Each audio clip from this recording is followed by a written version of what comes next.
Hello, what's up mga kumare kong tigang? Kayo po ba mga kumare kong tigang ay palagi na lamang pinagdidiskitahan ng mga tao? Yung lagi na lamang pinupulutan ng mga chismis ng mga marites dyan? Kayo po palagi na lamang pinagkakaisahan, binubuli at kung ano-ano pong magnagawa sa inyo ng mga walang hiyang mga taong yan?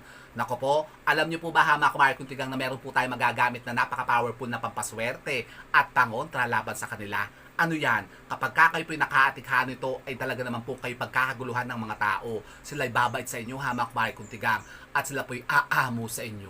Ano yan? Ito po, hamak mare kung tigang, ang ating mutya ng tubig. Mutya ng tubig? Opo, hamak mare kung tigang. Alam niyo po ba, hamak mare kung tigang, na kapag kayo po'y nakaatikha nito, ay nako, lalakas ang aura at karisma po ninyo sa mga tao. Babango ang pangalan niyo at kayo pagkakaguluhan nila. Nako, sila po'y mapapaamo ninyo. Kaya subukan niyo po ito ha mga kumare kung tigang, ang ating mutya ng tubig.